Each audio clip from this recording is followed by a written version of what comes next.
عصبیت انسان کے قلب و ذہن کا ایسا ناسور ہے جس کی کوکھ سے نفرت، نفاق اور عداوت جنم لیتی ہے،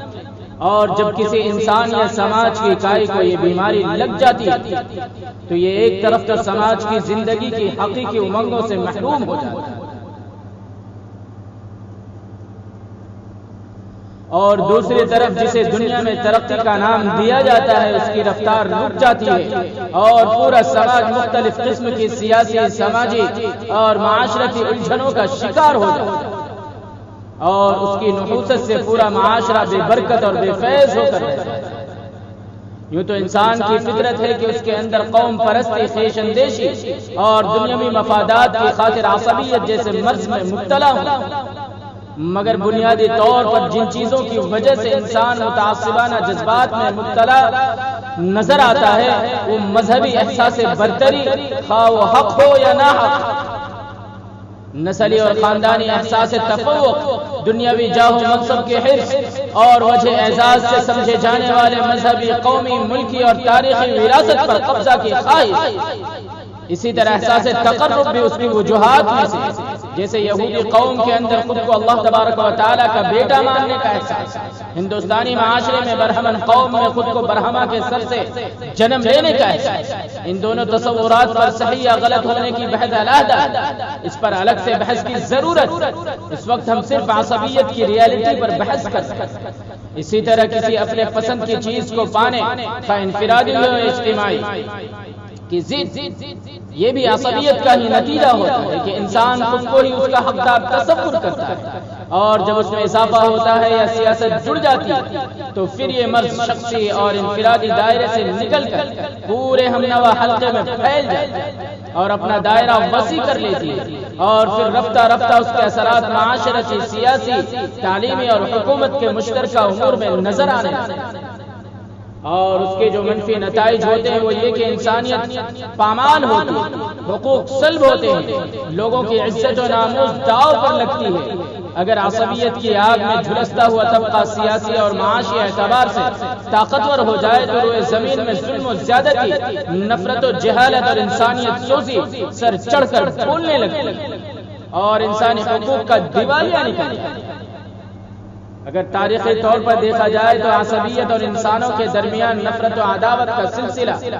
حضرتنا آدم نبینا علیہ الصلوۃ والتسلیم کے دونوں بیٹوں کے درمیان رونما ہونے والے واقعے سے شروع ہوتا ہے۔ اس کے بعد انسانی تاریخ میں عصبیت کا جو بدترین واقعہ پیش آیا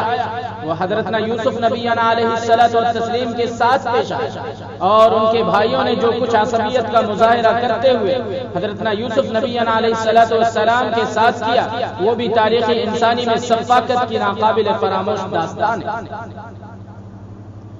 اور قرآن کریم نے قیامت تک آنے والی انسانیت کے لیے اپنے دامن میں محفوظ کر دیا۔ یہ دو عظیم عصبیت جاہلیہ کے واقعات جو اپنی سنگینی کے اعتبار سے عبرت حاصل کرنے کے لیے کافی۔ تاریخی طور پر جب یہ سلسلہ دراز ہوا تو یہود و نصارہ کے درمیان کم و بیش 600 سالوں تک چلتا، جیسا کہ آیت قرآنی وقالت اليهود ليست النصارى على شيء وقالت النصارى ليست اليهود على شيء كذلك قال الذين لا يعلمون مثل قولهم فالله يحكم بينهم يوم القيامة فيما كانوا فيه يختلفون۔ یہ سورۃ البقرہ کی آیت ہے۔ اس سے معلوم ہوتا ہے کہ عصبیت کی ایسی شکل تھی کہ دونوں نے ایک دوسرے پر نازل ہونے والی اللہ کی آیات کا ہی انکار کیا، بلکہ اس کا گلا گھونٹ دیا، اور یہ معاملہ نسلی، مذہبی اور گروہی عصبیت کا۔ نبی آخر الزماں خاتم المرسلین، سرور کائنات، فخر موجودات، وجہ تخلیق کائنات احمد مجتبی حضرت محمد مصطفیٰ صلی اللہ علیہ وسلم تک چلتا ہے۔ جب نبی امی آمنہ کے لال عبداللہ کے ذریہ یتیم ابو طالب کے بھتیجے عبد المطلب کے پوتے سرور کائنات، فخر موجودات، وجہ تخلیق کائنات احمد مجتبی حضرت محمد مصطفیٰ صلی اللہ علیہ وسلم کی بعثت ہوئی تو یہودیوں کی اس متعصبانہ روش کا رخ نصارہ کے بجائے محمد صلی اللہ علیہ وسلم اور ان کے پیروکاروں کی طرف ہو۔ اور یہ مدتوں ایک طرفہ چلتا رہا جو آج بھی جاری اور ساری ہے، مگر اس کے رد عمل میں جب مسلمان مضبوط ہوئے تو ان کی طرف سے بھی شروع ہوا اعتراف۔ حقیقت یہ ہے کہ ہم بھی اس مرض سے اچھوتے نہیں رہے۔ مسلمانوں میں نبوت کی برکت اور اسلام کی صحیح اسپرٹ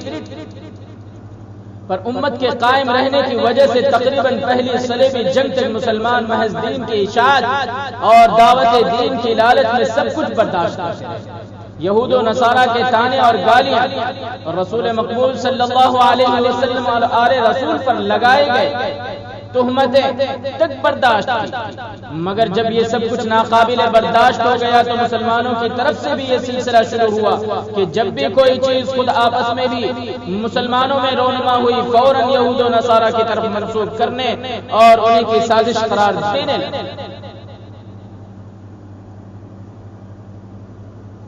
اور پھر یہ ہونے لگا کہ یہود و نصارہ نے ہر کمی کو مسلمانوں کی طرف منسوب کرنا شروع کیا، اور مسلمانوں نے اپنے ہر کمی کو یہود و نصارہ اور مغرب کی طرف منسوب کرنا شروع کیا، یہاں تک کہ خود مسلمانوں نے اپنی تہذیبی، تمدنی، تعلیمی اور ثقافتی بگاڑ کا ذمہ دار بھی یہود و نصارہ اور مغرب کو قرار دیا۔ افسوس صد افسوس، آپ دیکھ لیجئے کہ ہر جگہ آپ کو حضارت غربیہ کے الفاظ مل جائیں۔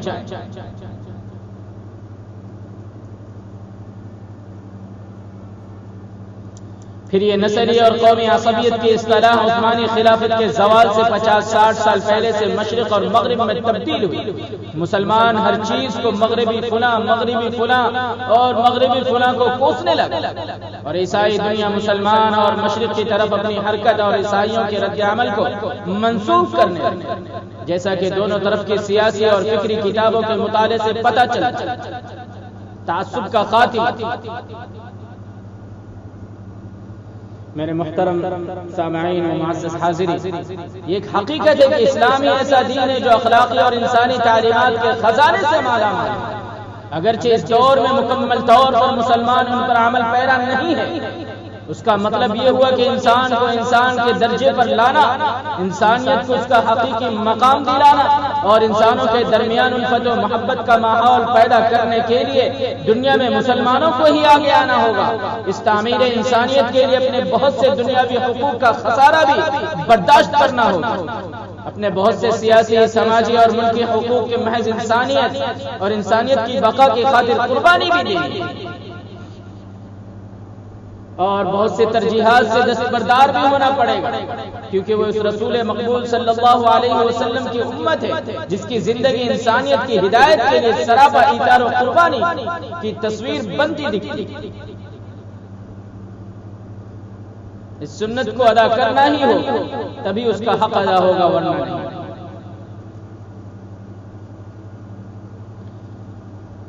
جسے ہو جان و عدل عزیز میری گلی میں آئے کہ، جسے ہو جان و دل عزیز میری گلی میں آئے کہ،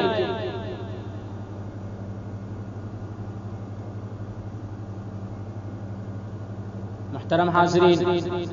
آپ صلح حدیبیہ کی تہ میں جائیے، دیکھیے محض انسانیت اور اخلاق کی بالادستی کے لیے کیسے مسلمان اپنے حق زیارت سے دستبردار ہوئے۔ وہیں پہ جانوروں کی قربانی دی، دنیا میں آپ کو اس کی کہیں نظیر نہیں ملے گی، اور اس کے بعد جو نعمت اور اس کی کوکھ سے جنم لے کر دنیا کو فیضیاب کیا آج تک، بلکہ رہتی دنیا تک اس کا فیض جاری رہے گا انشاءاللہ۔ اسی طرح انسانیت کو بلندیوں تک پہنچانے اور عصبیت کے خاتمے کی جو پہل اسلام نے فتح مکہ کے موقع پر کی، تعمیر انسانیت اور عفو درگزر کا نمونہ پیش کیا، اس کی مثال بھی آج تک کی دنیا کی تاریخ میں نہیں ملے گی۔ یہی وہ موقع تھا جب نبی خاتم المرسلین صلی اللہ علیہ وسلم نے اپنے آخری پیغام میں فرمایا،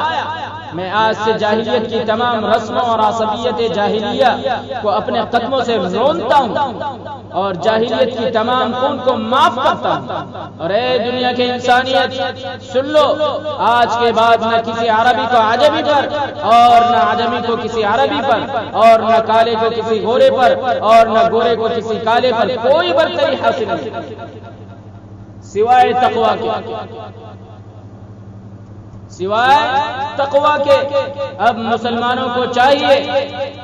میرے محترم بزرگوں دوستوں، اب مسلمانوں کو چاہیے کہ لقد کان لکم فی رسول اللہ اسوۃ حسنہ کی روشنی میں مشرق و مغرب کے الزام تراشی کا سلسلہ بند کرے،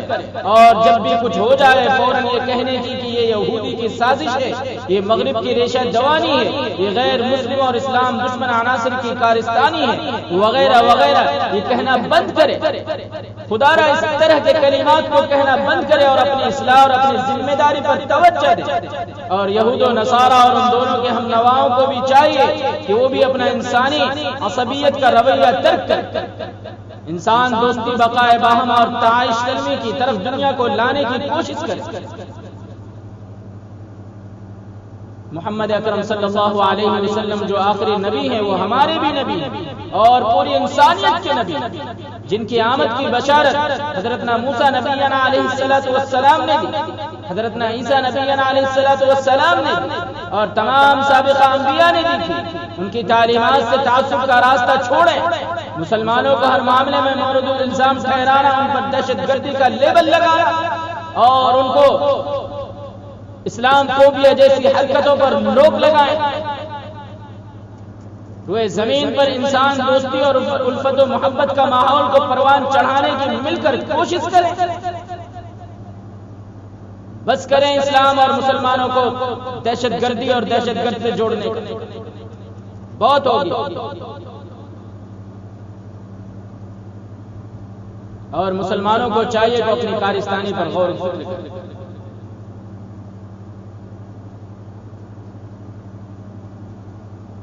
اور میں سمجھتا ہوں کہ یہی دنیا میں بقائے باہم اور امن کا راستہ ہے، ترقی کا زینہ ہے، اور دنیا انسانیت کو صحیح نہج پر رکھنے کا طریقہ ہے۔ دنیا کے تمام مذاہب میں یہ اصول مشترک طور پر موجود ہے کہ ان کو بنیاد بنا کر عالمی مشترکہ نجات عصبیت اور بقائے انسانیت کا پروگرام ترتیب دیا جا سکتا ہے۔ پھر ممکن ہے کہ تمامی مذاہب کے لیے سہولیات مہیا،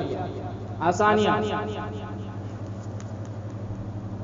اللہ تبارک و تعالی کہنے سننے سے کہیں زیادہ عمل کی توفیقات سے مالا مال فرمائے۔ جزاکم اللہ خیر، احسن الجزاء، والسلام علیکم ورحمۃ اللہ تعالی وبرکاتہ۔